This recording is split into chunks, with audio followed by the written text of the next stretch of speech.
The RMS Titanic, often remembered for its tragic maiden voyage in April 1912, has become a symbol of human ambition, tragedy, and the indomitable spirit of survival.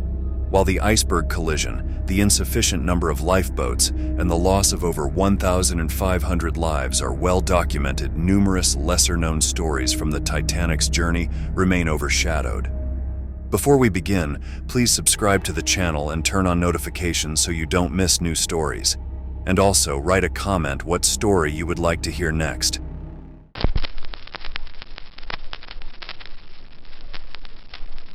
The Titanic was constructed in Belfast, Northern Ireland, at the Harland and Wolff shipyard, with the keel laid down in 1909.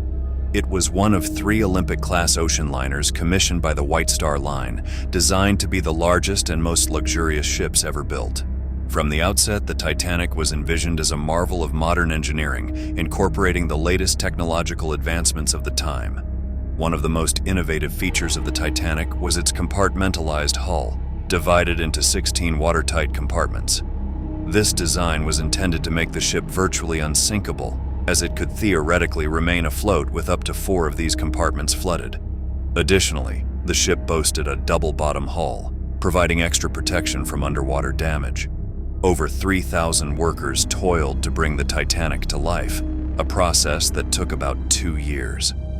The construction of the ship was a source of immense pride, but also came at a human cost, including accidents and fatalities among the workforce.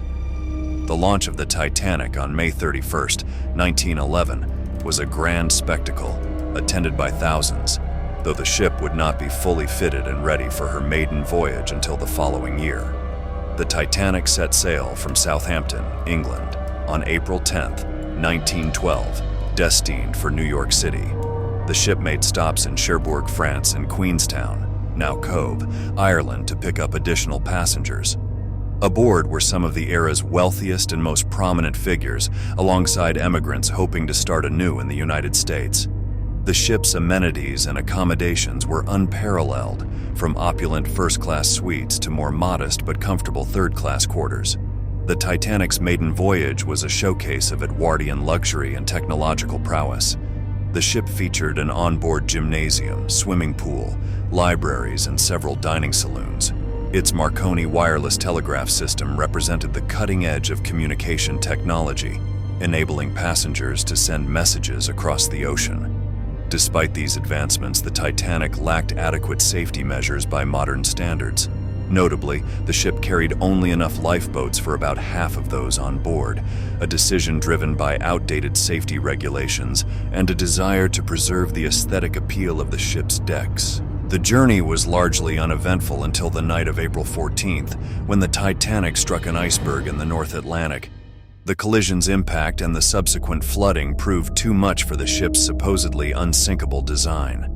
In the early hours of April 15, the Titanic sank, taking with it over 2,500 lives.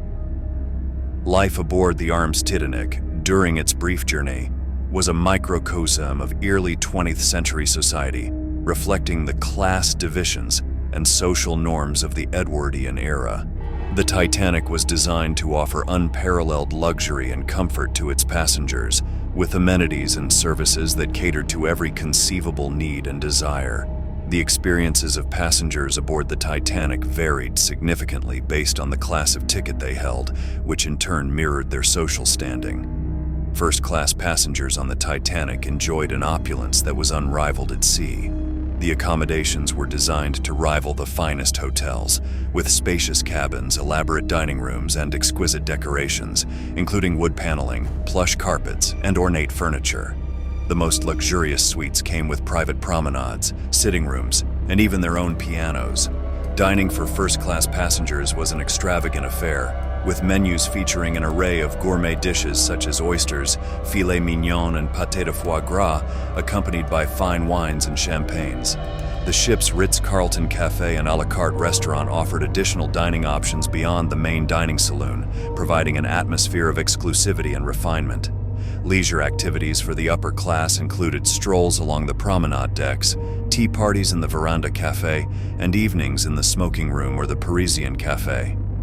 The ship also featured a fully equipped gymnasium, a heated swimming pool, Turkish baths, and a squash court catering to the health and wellness of its affluent passengers.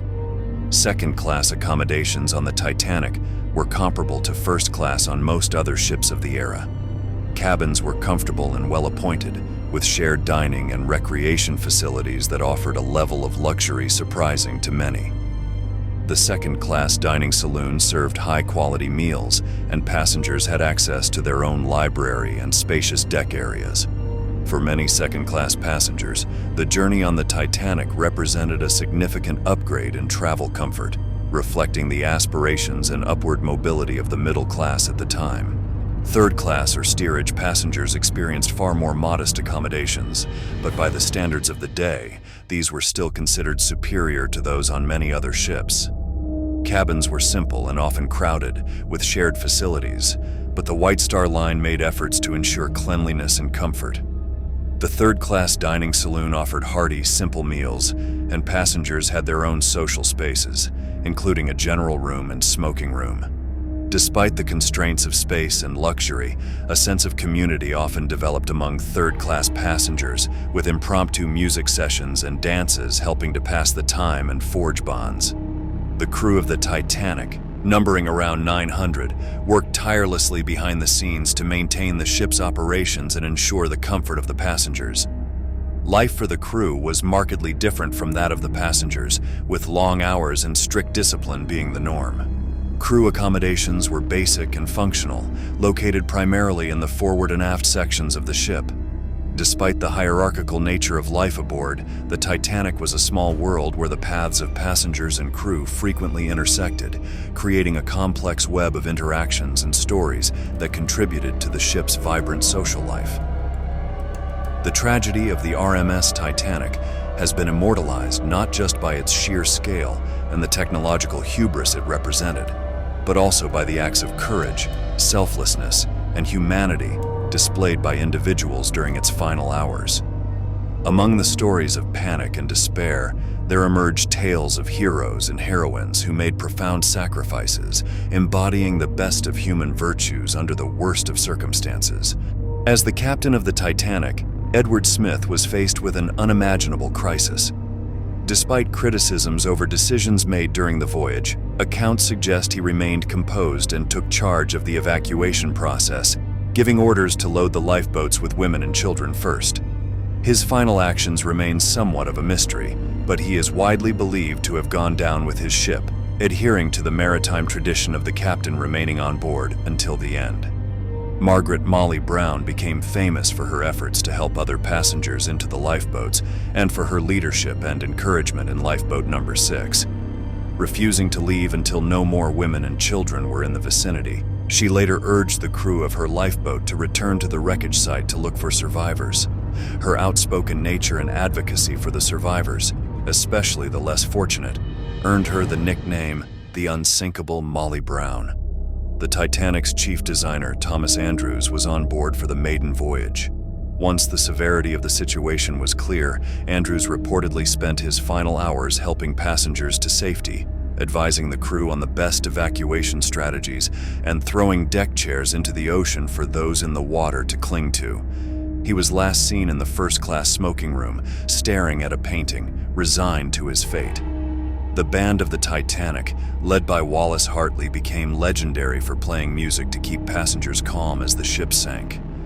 They continued to perform even when it became clear the ship was doomed, with accounts varying on their final song. Their dedication to providing comfort and maintaining a semblance of order in the face of certain death is remembered as one of the most poignant aspects of the tragedy. The Titanic's wireless operators, Harold Bride and Jack Phillips, heroically continued to send out distress signals until the power was nearly gone, directly leading to the saving of many lives. Despite the critical situation, they remained at their posts, with Phillips continuing to send out SOS messages until the final moments. Bride survived, but Phillips did not. Captain Arthur Henry Rostron of the RMS Carpathia, upon receiving the Titanic's distress calls, immediately set course to the site of the disaster, navigating dangerous ice fields to come to the rescue.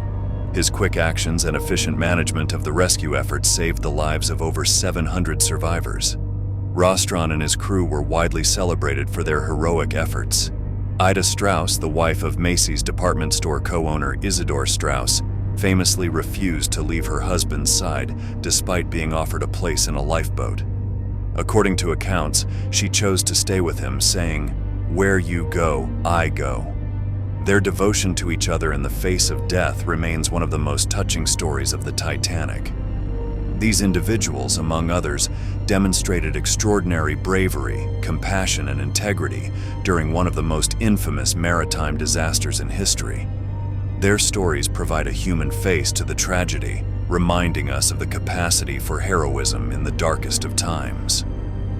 The sinking of the RMS Titanic on April 15, 1912, is an event that has left a deep and lasting imprint on the cultural consciousness of the world. Its story has been retold across generations, evolving into a mythic narrative that encompasses themes of human ambition, tragedy, heroism, and the stark reminder of nature's indomitable force. The Titanic disaster has inspired countless books, ranging from immediate first-hand accounts and investigative reports to historical analyses and speculative fiction. Notable early works include A Night to Remember by Walter Lord, published in 1955, which remains one of the most popular accounts of the tragedy, praised for its detailed research and compelling narrative. The disaster has also been a fertile ground for fiction, with numerous novels weaving stories around the events of that fateful night. The Titanic has been immortalized in numerous films and television shows, with James Cameron's 1997 film Titanic standing out as a cultural phenomenon. The movie not only won 11 Academy Awards, but also succeeded in renewing public interest in the historical event, blending a tragic love story with stunning recreations of the ship and its sinking. Earlier and subsequent films and documentaries have continued to explore the disaster from various angles, contributing to the Titanic's mythos. The sinking of the Titanic had a profound impact on maritime safety, leading to significant changes in international shipping laws and practices. The disaster prompted the first International Convention for the Safety of Life at Sea, SOLAS, in 1914, which established new regulations for emergency equipment, lifeboats, and drills. The establishment of the International Ice Patrol also ensured that the North Atlantic shipping lanes would be monitored for icebergs, reducing the risk of similar tragedies. The cultural impact and legacy of the Titanic are a testament to the profound ways in which a single event can capture the imagination and emotions of humanity. The rediscovery of the RMS Titanic wreck in 1985 marked a pivotal moment in the history of underwater exploration and sparked a renewed interest in the story of the Titanic, its passengers, and its legacy. The Titanic lay undiscovered on the ocean floor for 73 years until it was found on September 1985 by a joint American-French expedition led by Dr. Robert Ballard and Jean-Louis Michel. The team used sophisticated underwater technology, including a remotely operated vehicle, ROV, named Jason Jr., to locate the wreck at a depth of about 12,500 feet, 3,800 meters, in the North Atlantic Ocean. The discovery was monumental, providing the first images of the Titanic since it sank in 1912. The wreck was found in two main pieces about a third of a mile, 600 meters apart, with the bow and stern sections separated. The find revealed the massive scale of the disaster and provided tangible evidence that has since been used to study the ship's final moments. The site has been explored numerous times, and thousands of artifacts have been recovered, ranging from personal items belonging to passengers to pieces of the ship itself. These artifacts have been conserved and displayed in museums and exhibitions around the world, offering insight into the lives of those on board and the era in which they lived. However, the removal of artifacts from the site has sparked debate among historians, archaeologists, and the public about the ethics of such actions. Some argue that retrieving items from the wreck is akin to grave robbing, while others believe it is essential for historical preservation and education. There are also concerns about the physical preservation of the wreck itself, as it is slowly deteriorating due to metal-eating bacteria and deep-sea currents. The 1986 United States Titanic Memorial Act and the 2001 agreement between the United States and the United Kingdom, the RMS Titanic Maritime Memorial Act, are efforts to protect the site from looting and unregulated exploration. The Titanic's journey continues to captivate the world, not just for its tragic end, but for the human stories that have emerged from its voyage. In exploring these lesser-known facets of the Titanic's story, we are reminded of the resilience and complexity of the human spirit. The Titanic's legacy, enriched by these untold stories, remains a poignant reminder of our collective history and the enduring fascination with this iconic voyage. Thank you for watching the video. If you have questions, write them in the comments. And also check out our channel, we have some more interesting videos.